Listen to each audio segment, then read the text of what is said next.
Same as always, I'll send you the link right now Sure. as soon as it comes up.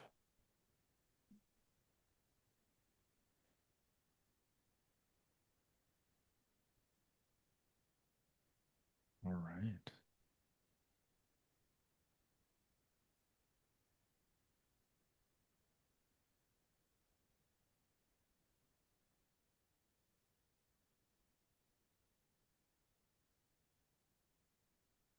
Okay.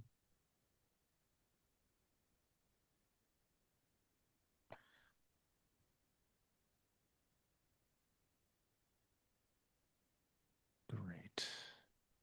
Mhm. Alrighty. So, yeah, let's go for. Mhm. Let me know when you're good to go. All right. Hold on. Why isn't it? Doesn't want to. All right, got the link. Um,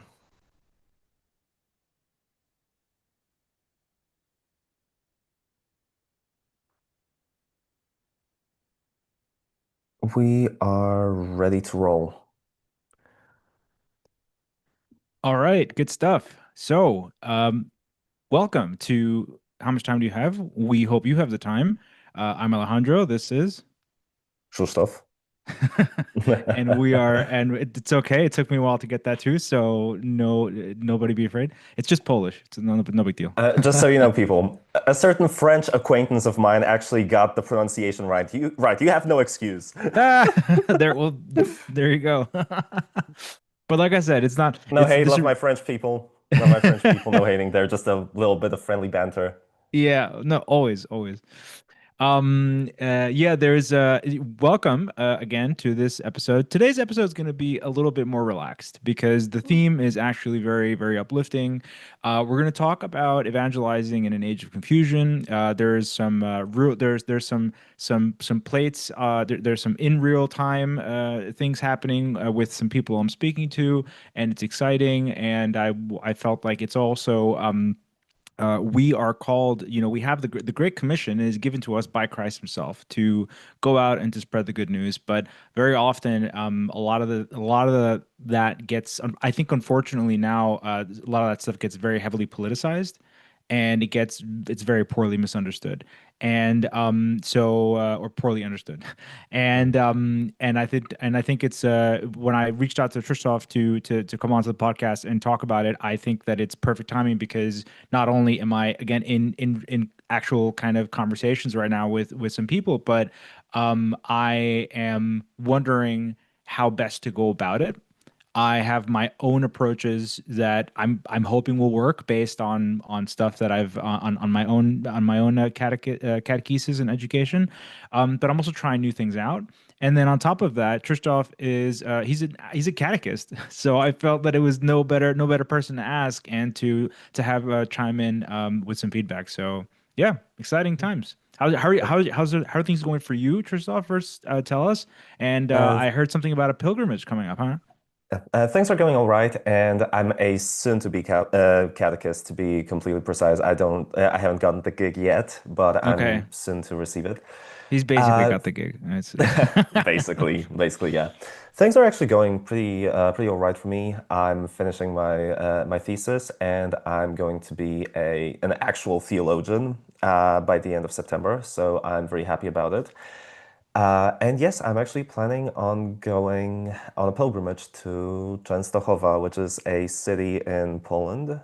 There's a sanctuary there with Our Lady of Częstochowa, also known as the Black Madonna of Częstochowa. Ah, okay. The Yep. famous Black Madonna, The yeah. famous picture, the famous painting. Some of you might already know it.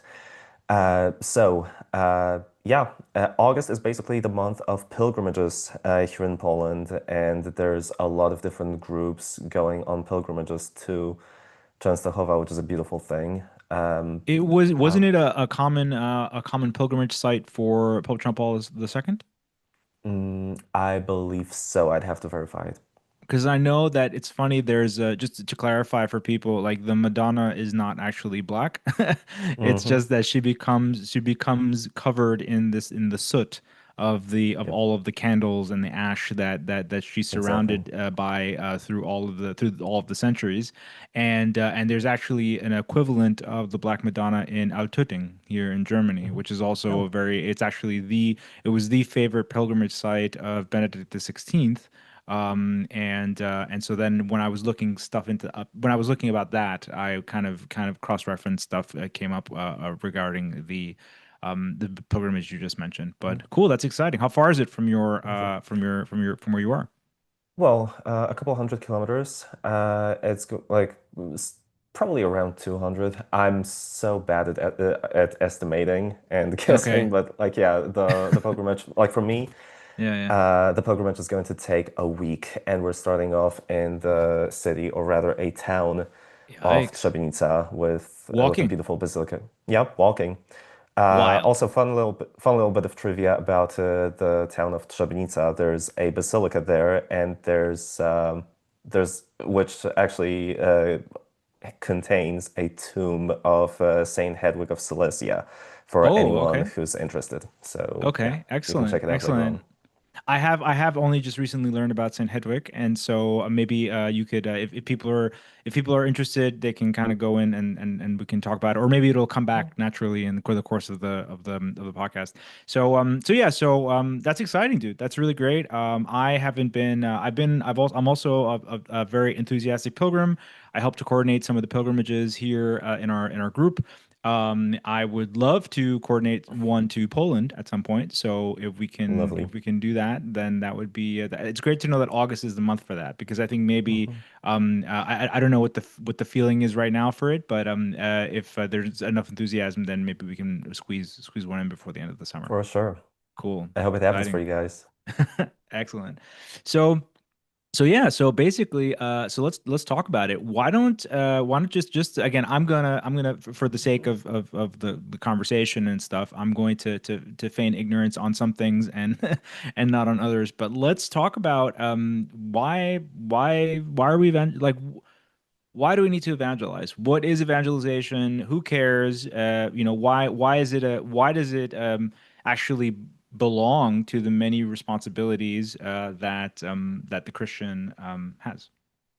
Well, evangelizing is basically spreading the good news, the gospel, the good news of Jesus Christ to the entire world. And why is it our obligation? To quote our Lord, Matthew Yeah. 28, 28:18, and Jesus came and said to them, all authority in heaven and on earth has been given to me. 19. Go therefore and make disciples of all nations, baptizing them in the name of the Father and of the Son and of the Holy Spirit. 20. Teaching them to observe all that I have commanded you. And lo, I am with you always to the close of the age. So So the that's the boss man reason why. says, Jesus, the boss man says we do. That's basically how it goes. That's exactly it. We are commanded by Jesus himself to spread the gospel, to share the good news of our Lord and Savior, and yeah, proclaim and make disciples. One of the Since things that since it oh is the will sorry, of go God. on, go on. I mean, Sorry, go it on. is the will of God that all men be saved, but He put the job into our hands. It's Right. up to us to spread the gospel here on earth. Right, right. I recently actually today in the hours I came across the psalm where it said that the the Lord does not will the death of anyone, but that he repent from his sins and be saved.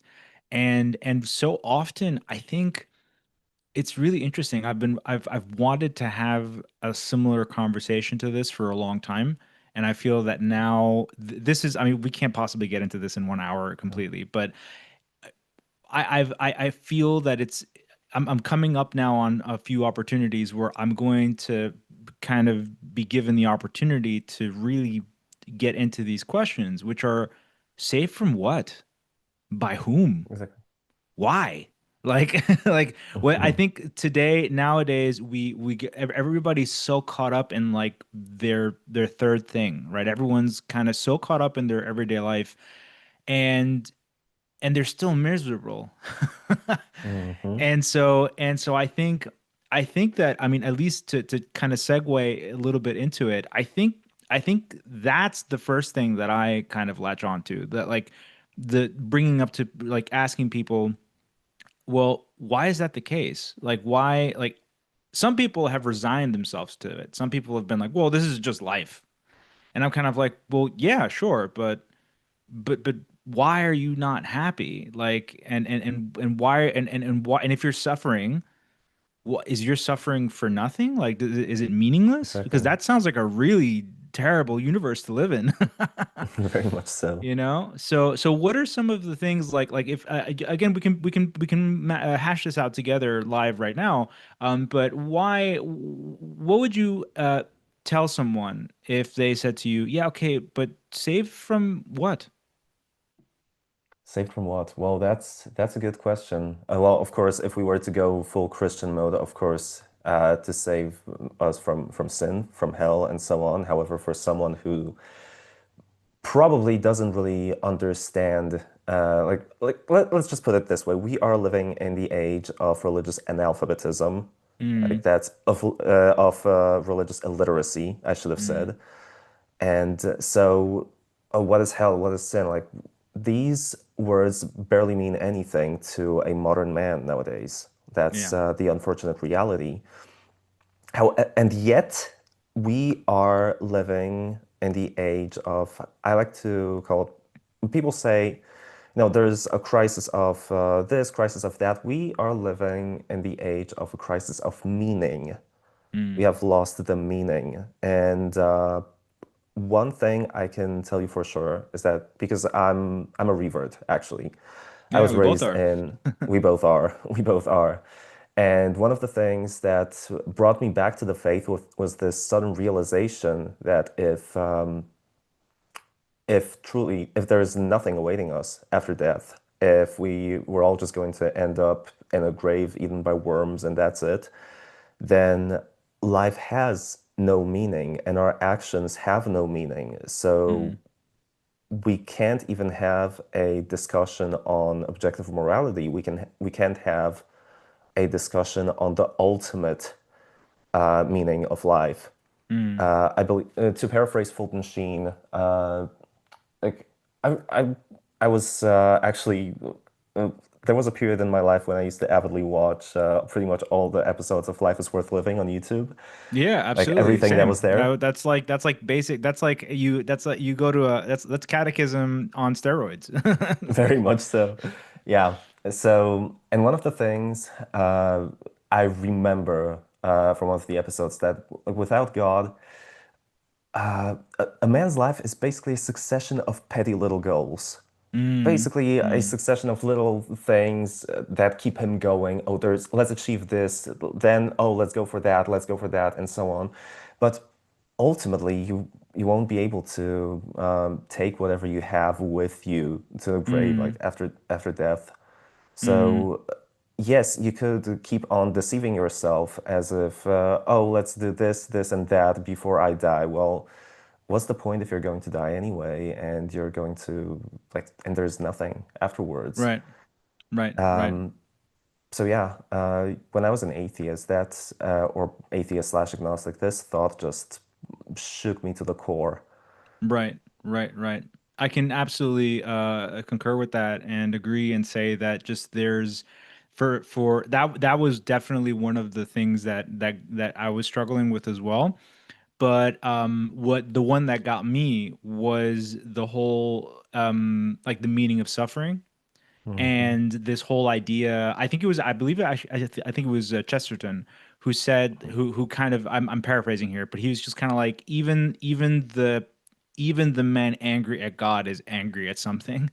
Like even the most Oh, yeah. angry atheist is angry. It's like, why are you angry? It's like your anger is, if you are an atheist, your anger is actually kind of ridiculous because your anger only makes sense within the context of this understanding of justice, you know. And if you have no, if nothing means anything and you're just like bouncing the ball as you go along, then why are you upset? Why do you get upset about things? You should then be kind of like peak stoicism, like YOLO, whatever. And then if someone gets one up on you, or if you have a terrible day, it's like, oh well, that's on you, womp womp.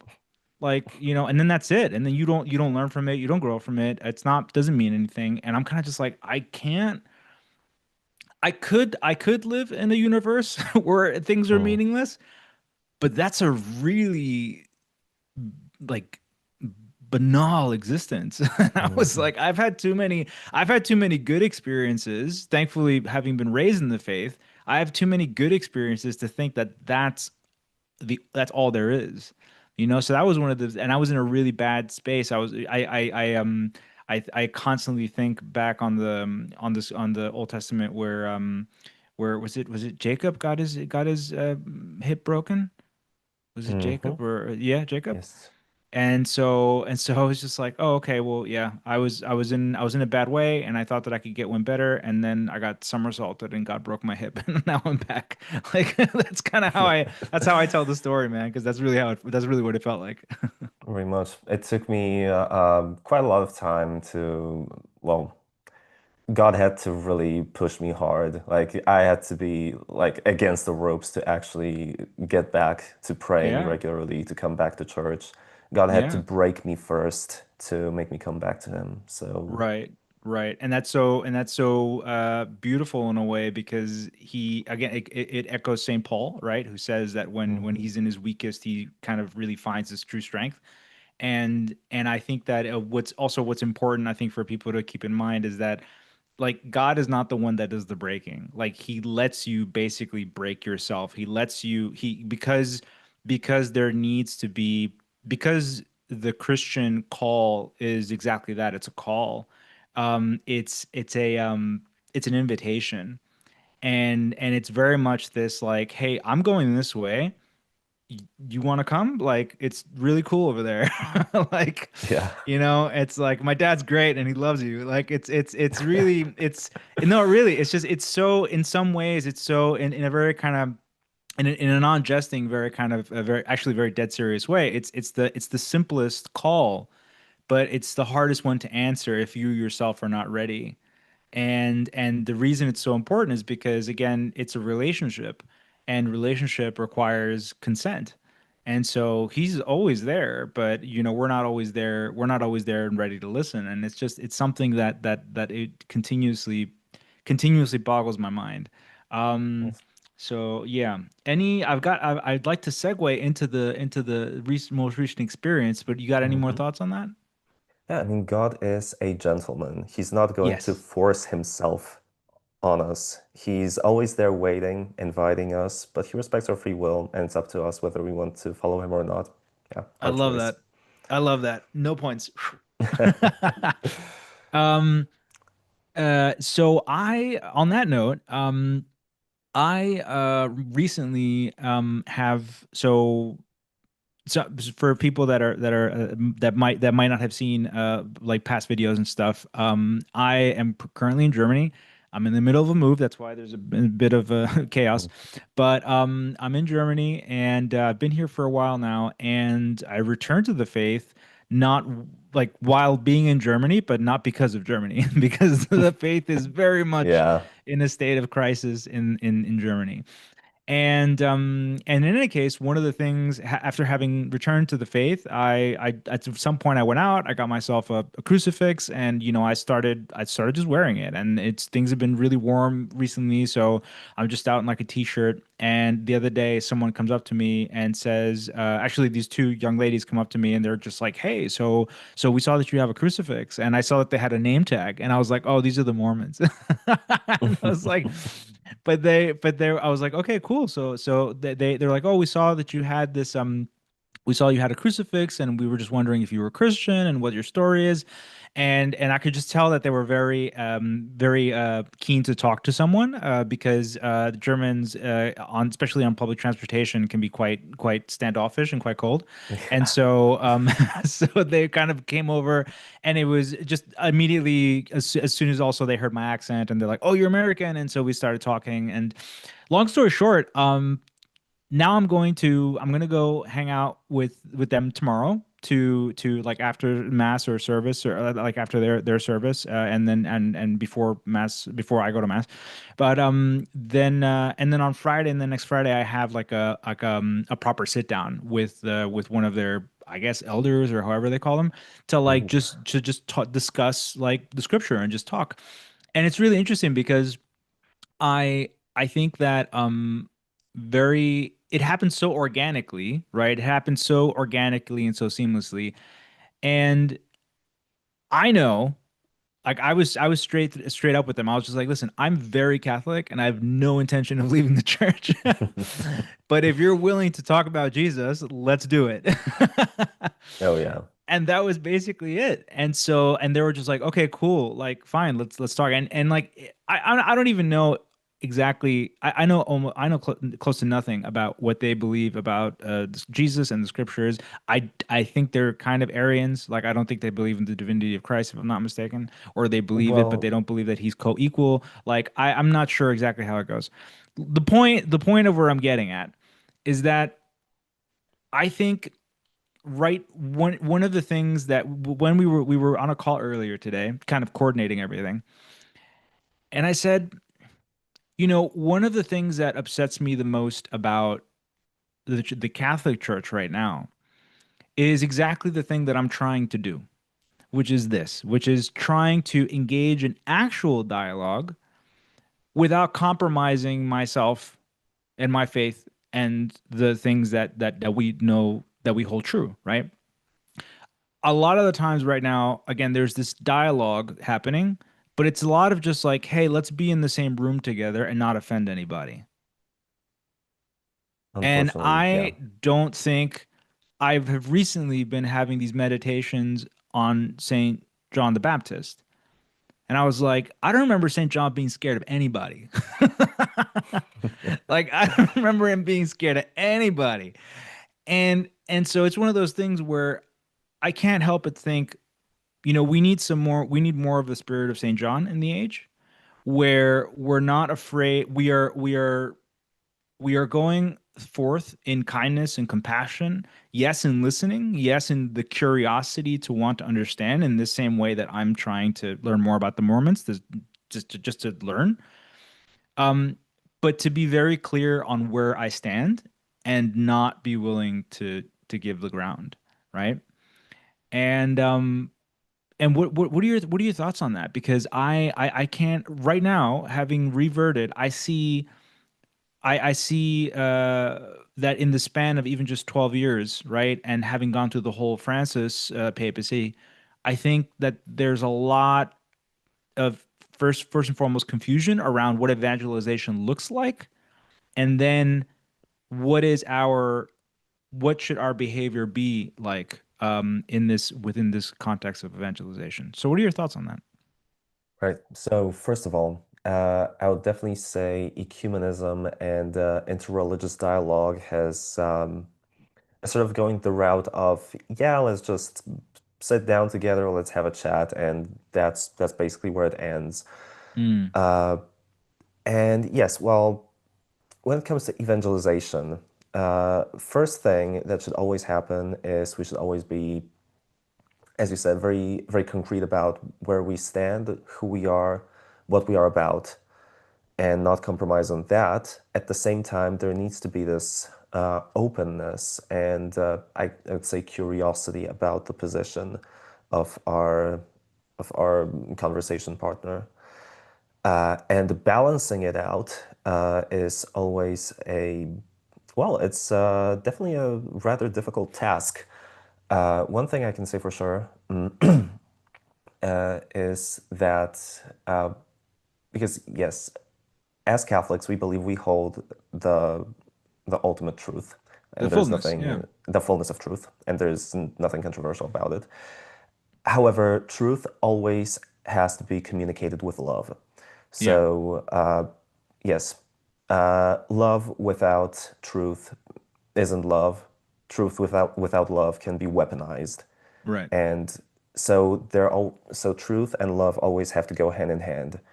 And before you I would like to say when let's say you talk to someone who's a non-believer and you're wondering how to approach the whole convo.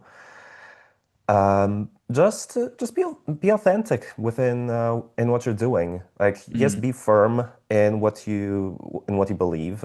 Don't compromise. Don't be like, yeah, like I'm Catholic. Like when people see you're actually ashamed or like you're not very confident in what you Mm. believe, you immediately paint a target on your back. Right. Yeah. So yes, be bold, be unapologetic about what you believe and what you believe in. However, at the same time, like don't force yourself on people. Just actually have a chat, have a dialogue, like treat it like like imagine you're meeting someone for the first time. I mean, what are you going to start with? Right. I mean, of course, there's always this small talk phase, and you're not going to share the most intimate parts of yourself, uh, immediately. Right. And that's the same way we should talk about our faith. Like, yes, like, yeah, I'm Catholic. Yeah, I'm a normal guy. Like, this is what I'm about, and just yeah, like that's how the conversation should be. Uh, don't think you're out there being a crusader that needs to convert the heretics. Yeah. Uh, yeah, be a normal guy who's Yeah. unapologetic about what he believes in, and have respect for the other person and for what they believe in. Because while yes, you might staunchly disagree with them, but you don't know where they're coming from. You Right. might have Right. faced some terrible things you have no idea about. Right. So Right. yeah, like that's the main point. Uh, Always respect the other person because like I said, while you might disagree with them staunchly, you never know what they went through in their lives, what brought them to this point, and having this openness to actually understand their point of view is the Mm. starting point. Yeah. There, the priest here, where I go to Latin Mass, his homilies are out of this world. Like they're absolutely amazing. And the last one was really just like he is it's like I don't know how he does it, but it's like every week he just gets better. It's like he puts in the reps and he's already like Awesome. he's already bro, he's lifting so hardcore and it's nuts. And we feel so elevated and elated, and people like want people are hungry to like hear his homilies and his interpretations of the word, and it's just a total blessing. And he spoke about how the summary of it is he's like nobody gets to heaven alone. Oh yeah. And I was like at the end we were talking about that homily on the tram, like on the way back, because we were just like the way that he kind of talked about like how we give into sin and how it separates us from people, and how like again this ire that we have to how you can sometimes force yourself or your worldview on things. He's just like this is not the way. Like again, he kind of echoed this whole God is a gentleman thing, and this whole thing where it's like if you are a person sometimes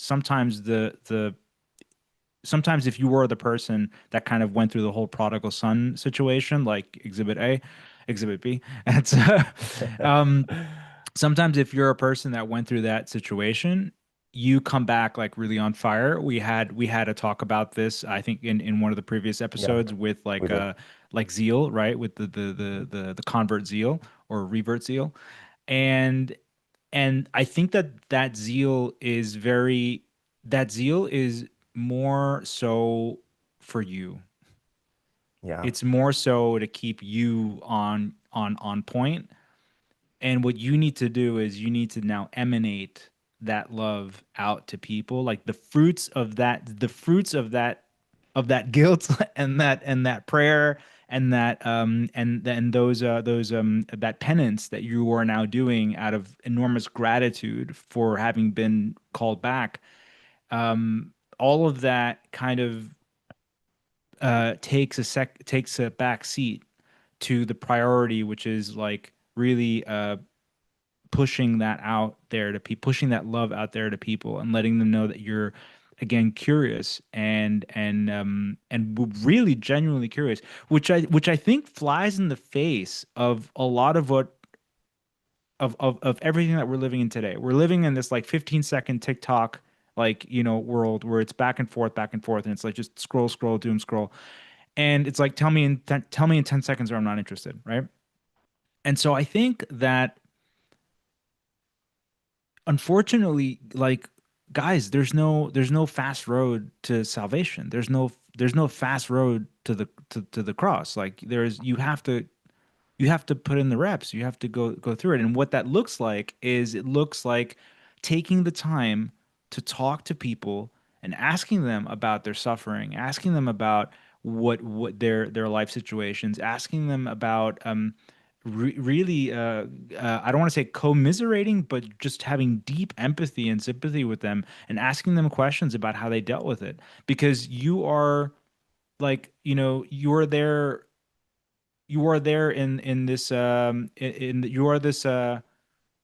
you are there in this alter Christos kind of way, like you are not in the priestly way, but we participate right in the general priesthood, right? And so we can bring Christ to people in that way, but only when we take that genuine interest that he took, right? He kind of just showed us how to do it. Actually, he's walking through, asking people, speaking. He's talking and eating with the sinners, and he's just like the healthy don't need a doctor, the sick need the doctor.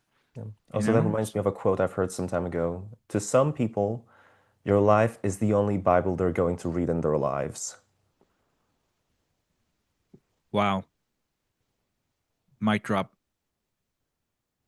Yeah, yeah, Absolutely. 100%. There's one more point I wanted to bring up before I forget. Yeah, yeah. That is, we shouldn't ever confuse evangelizing with moralizing. There is Mm, a time and a place for talking about the truth. mm, And like I said, we should always talk about truth, speak about truth with love and in the right moment. mm. First, get to know the person, like meet them where they are. And then when the time is right, whenever you feel now is the moment, like that's when you can start bringing it up. Absolutely. Absolutely. I think I can think of to bring in another case, um we have two people that, I talk to regularly, and both from are coming in from the Lutheran faith, and and there's and one of them is still kind of, working through it, Mm. but he's like really working through it. Like Yeah, it's not this passive like, oh well, I'm just gonna like, because my partner and I love her, and it's just like no, no, like he's really working it out.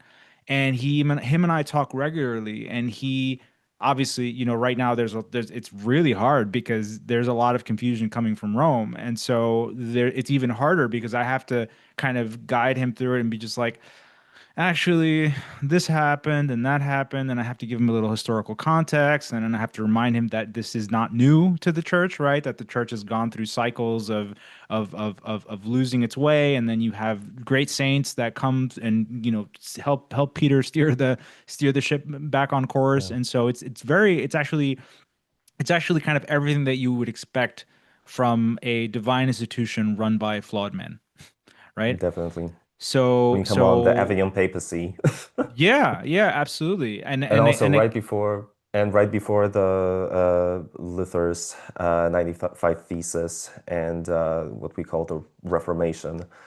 Uh, yeah, I mean, one thing Luther got right was there was a lot of just there was a moral crisis within the church at the time. He got that Absolutely. right. Absolutely. So I it's mean, the not Borgias like were no joke, man. Like the one, Borgias and the oh, Medici, yeah. like there's no joke. Yeah. I think the Medici sat like I think they produced like six popes, and the Borgias, I mean, Hmm. at least it was Alexander the Alexander, but Sixth. yeah, but I think there Hmm. was I forget if there was one more or not, but I mean, he at least created I think he at least created one of his sons cardinals just cuz. And so Hmm. and so it's one of those things where like I mean this stuff is so scandalous that there's like actual like series out there like Yeah. about it. So it's not a it doesn't diminish the reality of it. But it's really important to understand that for all of their for all of their corruption, this is actually really interesting, which I heard the other day. For all of their corruption, like of these popes and stuff like this, you actually didn't see you actually saw essentially no touching of the faith itself. Like these guys basically went in and they used the papacy and the temporal power that it had for their own end, and so and to enrich themselves and became very morally corrupt. But they didn't go in and start tinkering around with like the stuff inside and being like, well, no, now we're doing this, now we're doing that, and it's like no, they kind of there was this kind of shame, not shame. There was this kind of a fear, this kind of like godly fear of like, no, this is I'm not gonna. I've been given this thing and I don't want to touch it. It's just Mm. I just want to benefit from it, but I don't want to touch it. So yeah, there's stuff like that. And so explaining that, right, to someone who's coming into the faith is really hard. It's It really is. hard. It takes a lot of patience and a lot of knowledge. But yeah, in any case, coming back to the point, there's a lot of when there's confusion, you want and you need places of clarity. And I think that conversation can only happen if you have two really genuinely interested parties, because people know when you're not like people know when you're not genuinely interested. You know, there's a thing about it, right? It's like you're not you're kind of maybe on your phone more than you should be, or you're not you don't take the time to look at them properly, or you kind of repeat things and you're like and people know. And so what happens is that if you take the time to actually get to know them, as you said, meet them where they are, but you're firm in your own faith, and and more importantly, you know the faith. You're not like left to the whims, or you know how to where to access it, the catechism, the proper websites, the proper people, right? Like Father Mike Schmitz and just the whole the canon of people that are out there that you can that are doing great apostle like online apostolates. If you know where to get your information and you can sit down and like and work with it, then you're actually going to be okay. Definitely. Definitely. That's What has where we should been begin. what has been your experience now with your first and like you had some hours of catechism that you had to Hmm. do, right? Right? What were some of what were some of the things that you learned? Maybe what are also maybe some things that surprised you from in this first kind of initial phase? So one of the things that surprised me is actually working with young kids aged like 4 to 6 has been an absolute pleasure. Awesome. Mostly because they're very receptive. They're very Mm, receptive to it. They're open, and I guess me being the only male figure in the whole kindergarten was it had something to do with it. I'll just go in there, bring a guitar, sing something with them, tell them a story, and sort of ask them questions. You know, how much they actually managed to memorize from, let's say, a little tale I've told them, or like a gospel passage that was well worded adequately for them. I mm, mean, it was a lot of joy. I mean, kids are yeah. very, very receptive Yeah. to. Were they also did you also see like like a healthy curiosity in them, you know? Oh, very much so. Very much Cool. so. They were just yeah, they were just fascinated at times. It was just a joy to see. Now with older kids, because just so you know, when people elementary school, like in our school system in Poland now, elementary school has 8 grades, and then there's high school, which has four. Or if you go to like a technical school, you might have 5 years of it. Mm. So in like seventh and eighth grade, yeah, things would get a little bit difficult, Mm. mostly because well, they just weren't interested. I mean, like that's when they enter adolescence. Like Sure. it's to be expected at that age. At the same time, what I would see is there, like many of them just lacked interest completely. They just didn't care at all. I tried to interact with them in some way. I would ask them questions, sort of try to uh, lead them into a conversation or something. And most of the time, they'll just stay silent. They were like dead silent, like they wouldn't Interesting. answer. Wow. Of course, they were. I've seen this in when working in international environments. I've seen this Mhm, with the with more Asian cohorts. So mhm, that like where they have, but I was led to the impression that this was kind of like this respectful silence, where it's like mhm, sometimes they're, because they have such a hierarchical social system, mhm,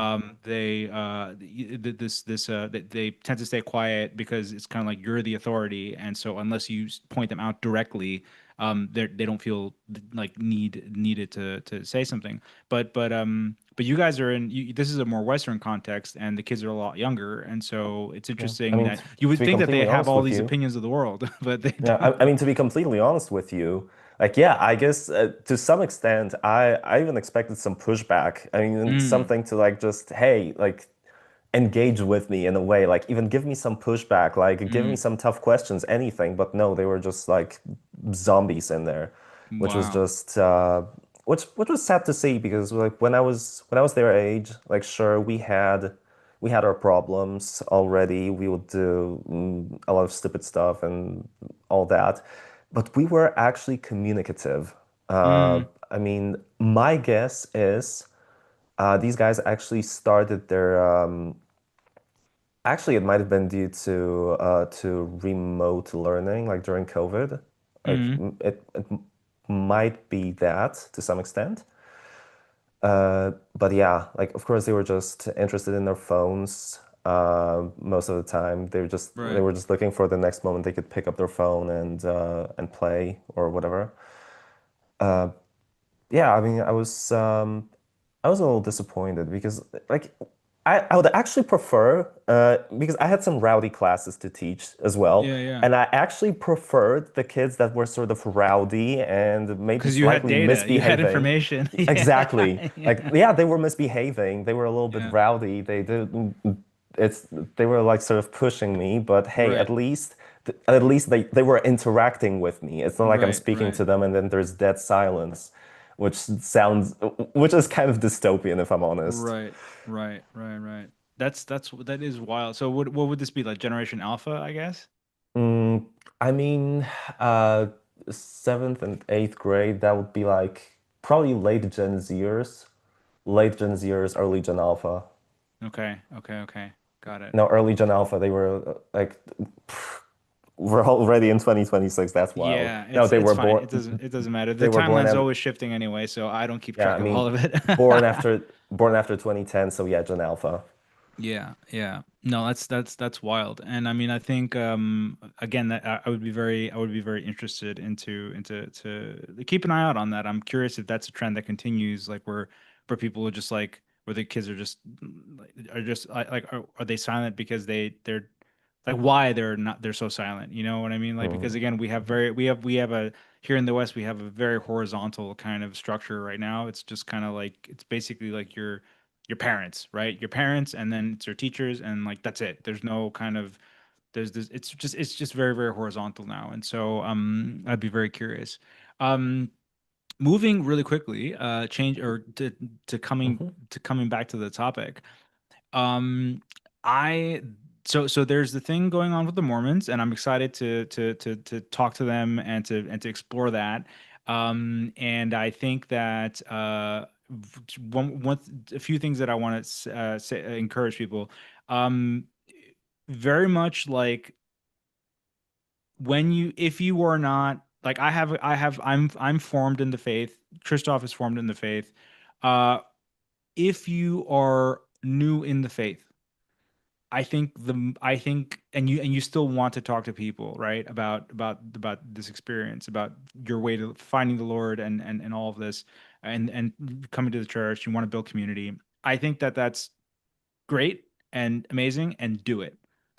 However, um, I think it's really important that you talk about a personal experience, right? You keep it personal.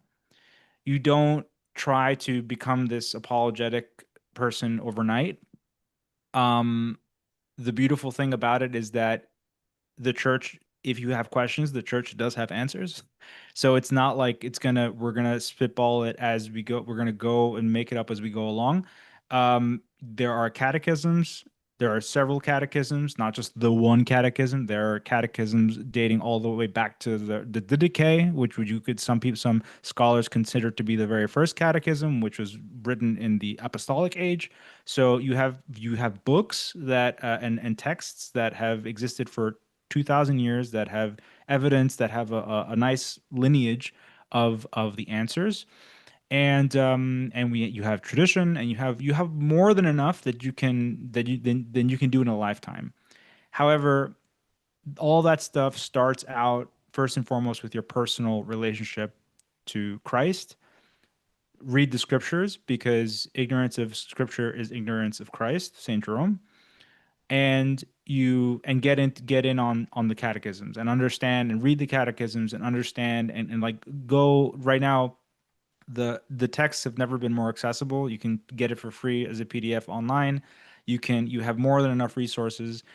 You need to become just as much a student of the faith as you would as you would get excited about someone that you're a new friend, or a romantic partner, or a new job. Like, you need to become very curious about that thing and learn as much as you want about it before you start kind of telling people about the technicalities. But you can always get together and always pray, or invite people to church, and always just kind of discuss these human points, right? The universally human side of things: pain, suffering, meaning, all that stuff. Yeah. 100% agreed. When you're new to the faith, you can always speak about your personal experience. As long as you keep it personal, like that's, hey, you're speaking about something you've lived, you've authentically lived, so you're more than authorized to speak about it. You're more, you're more than free to speak about your personal feelings, how it felt for you, exactly, like your personal point of view. But before you go out there and, for example, start being an apologist to a larger or lesser degree, uh, you need some time. You need to take some time off to actually get formed in the faith. Right, right. And so, as a now that we've said that, a nice I don't quite have a transition for this because we're doing it live, Mm, but I do yeah. have, but we're doing it live. But I do have a fun, a kind of a fun scenario, like a hypothetical, and I'm Mm, curious to bring it up. I'm curious what your thoughts are on it are. Um, Regarding miracles. mm, So miracles, specifically intercessory miracles, right? Like through from the saints. I am in conversation with a friend who is, let's say, agnostic. mm, And I and he there's a he has a health concern, and which is medical. And I'm like, okay, well, this super creepy thing happened yesterday, where I was starting to I've thought about him the whole week, and then I wondered, like, on Thursday, Friday, I wondered, do I wonder if there's a saint that addresses this particular medical thing. mm, And then I was like, well, even if there isn't, I'm sure that there might be someone that can address it. Like Yeah. there's got to be like we have our Lord is healer, right? So like and there's been healing is basically the bread and butter of the church, right? So what I'm sure that there's something someone who do I talk to? Who do I talk to get this to pray for my friend? And will you can you would you believe that yesterday I was showering and I was washing my hair, head under the water, and I thought of Saint Charbel. Yeah. And you know the creepiest part was that today I found out that yesterday was Saint Charbel's feast day. Ooh. God incidents. Bro, and I was like, what, man? This morning I nearly jumped out of my skin, man. Like when I saw that, I was just like July 24th. And I was like, what? And because it was yesterday. Yesterday I thought of it. I don't I've only ever heard of Saint Charbel, and I know three things. I've heard of him, I know he's from Lebanon, and I know that he's performed more miracles. He's racking them up, bro, like it's a sport. Oh yeah. And he's the MVP. And I nearly jumped out of my skin, man. And so now the thing that I'm kind of like the thing that I'm praying on what to do with this. I'm gonna pray on tonight on like what to do with this because part of me is like I really want to tell my friend about Saint Charbel, but I feel like if I go to him and I explain this, he's gonna look at me like I'm speaking fantasy. He's gonna look at me like I'm talking about Frodo in the Ring as if I was there yesterday. And I was like, and No, I don't know I what to totally get do. I you. don't know what to do. What do you think? Oh, I totally get you. So, one thing's for sure. And I know how awkward it feels. I know how awkward it feels, but at the same time, what you've experienced is absolutely genuine. And hey, you're always free to say like, "Hey, dude, like I've actually something happened recently, and I had this thought come up, and so just go about it like in a regular way. You can always Yeah. explain what happened. Hey, like this thing happened to me. I had like all of a sudden like Saint Charbel occurred to me, like the thought of him occurred in my head, and his feast day was recently. Uh, just speak normally about it, and Yeah. you know what, like that's the best thing to do. And whatever your friend does with it, like that's up to him. Like you're Yeah. not out there moralizing him. You're not out there being do like you have to. No, it's like you're approaching it and as if it were any other thing. And Yeah. that's I believe that's how you should do it. Yeah. Yeah. And as you said, you will pray about it, you will consider it, and so yeah, that's what I would have done. Yeah, that's good. That's good to know. I think because again, I literally have just no idea how to go about it. And I wanted to get your feedback on it. So this is all like live. This is happening right now, like in my life. And so I I think that mean, it could speak to a lot of people that might be in a similar situation, you know? I actually I did speak a couple of times to non-believing friends and acquaintances about, for example, what happened to me. Like, hey, like there was this little coincidence happening in my life, and I delivered it in just, like I said, a very normal way, speaking about it casually, and yeah, like whatever they do with that information is up to them. Mm, yeah, yeah. I think that that's I know that I'm really inclined to try to speak with him as normally about it as possible because we just need to look at the scriptures to see kind of like the order in which things happened, right? Hmm. It's like Jesus, he went out Jesus is he's like the ultimate like, hey, monkey see, monkey do. Like it's just that's how like he broke it down. You gotta imagine how simple he must have had to make things so that as little gets confusing as possible. And Plus, we like you can yeah. always tell them like, what's the worst that can happen if you actually started praying? Like, what's the worst that can Right. happen? There's nothing Right. to lose. Exactly, exactly. And it's one of those things where like a part of me, again, a part of me is kind of like struggling with like how do I properly communicate this in a faithful way. And what I mean by that is just like I don't want to, so I started looking into this, right?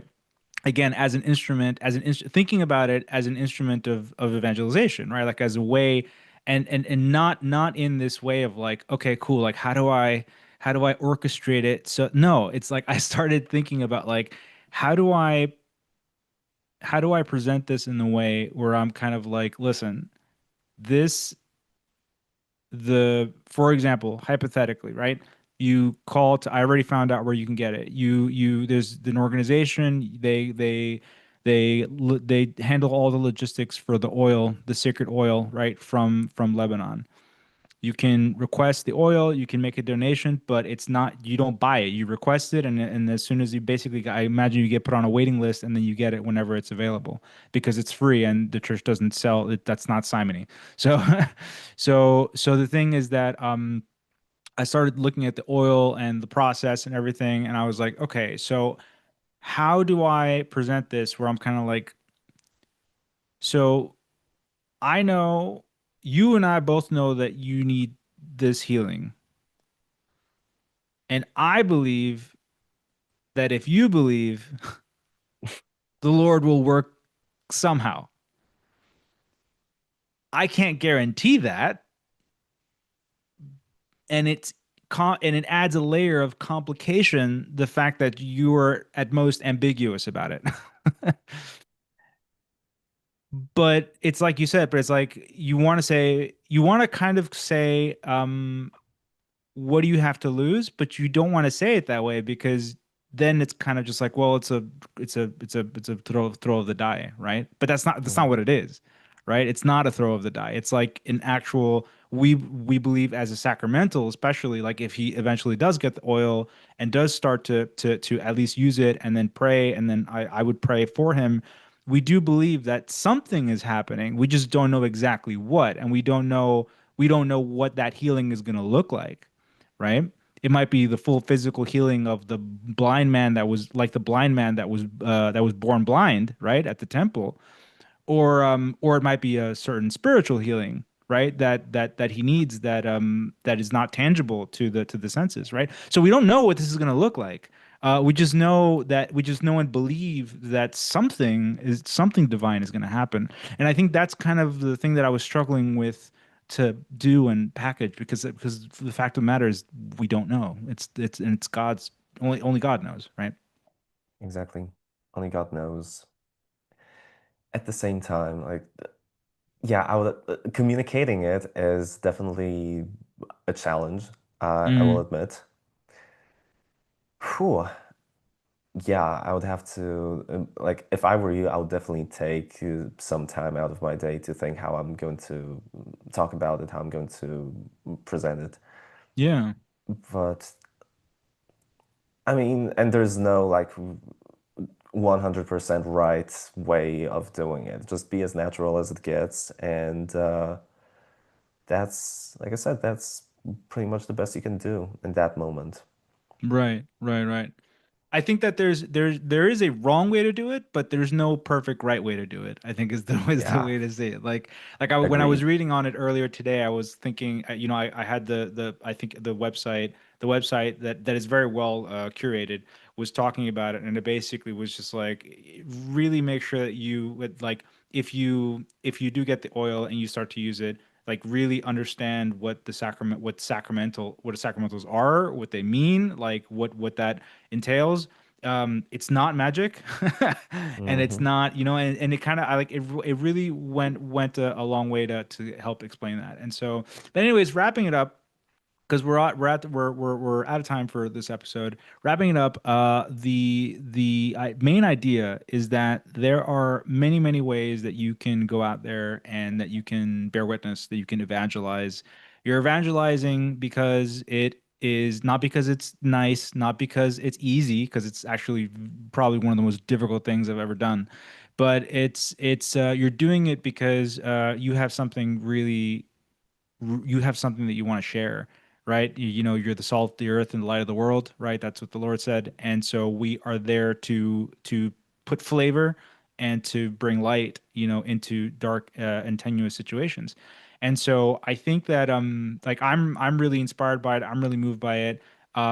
There's the way I think Christoph, please chime in if at some point you feel, but the way that we would summarize today's episode is that you start with first and foremost genuine curiosity, right? Genuine curiosity, genuine compassion and sympathy and love, right? If you can muster love, even for someone that you don't, even for a stranger, like good on you, right? But start with those things, and then ask through that curiosity. You start to ask about, we don't often talk about the last things, right, which is frequently, also a staple of our faith, right? So like death, judgment, all of these, like there's I forget if I forget all of them, but the point is that there are certain key elemental things that um, every human mind wanders to at some point. And if you can start conversations around those things, those are things that actually most people, they either they don't ask themselves, or if they ask for themselves, but people don't ask because they're really intense stuff. It's deeply intense. And so sometimes people are, you wouldn't just roll over and ask your buddy and be just like, yeah, so hey, what if you died tomorrow? Like Yeah. people don't. Last time I checked, people don't go out for beers and ask each other that. And so, but do it because it matters. Yeah, Yeah.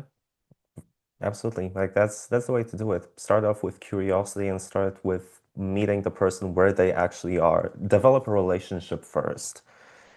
And then like you'll know when the moment is right, like when to talk about this kind of stuff. And it will happen very organically, more often than not. So like yeah, you don't even have to worry about that. yeah. Just make Pray to the sure Holy you Spirit. Yeah. absolutely. But just make sure you communicate the truth with love and make sure you don't chicken out regarding what you actually believe, what you stand for. Right, right. Which is why you have to get you have to understand what you believe, right? So go Yeah. get properly catechized. Reach out to here to the podcast in the comments, and we'll be more than happy to send you a flood ton of information. Reach Mm. out to Christoph personally as well. We'll have eventually have his stuff in the show notes. And yeah, and just you're not alone. You're in this thing together. You're in one of the biggest families ever. Mm. We're And all in yeah. this together. Oh man, I was really hoping you wouldn't go there. Sorry, I had to. But but um but yeah, but here we are. And so thank you for listening. Thank you for the time that you've had. This is how much time you have. Do you have? We hope you had the time. I'm Alejandro, I'm Krzysztof. and take care. God bless. Have a wonderful rest of your weekend. Take care, my wonderful people. Peace. All right. Good. Yeah, Good. it's good. It's good to have these loose convos every once in a while. Yeah, really important. I think it belongs to the it's so important to just have a people are constantly getting flooded with information, and I think it's Mm, good just to have a relaxed conversation every once in a while. You also just get different kinds of insights, right? I think yeah. you get insights. It's important to have the intellectual insights. Those are obviously, Mm. irreplaceable, but those emotional insights are also really key. And yeah, it's good. I'm very happy with it.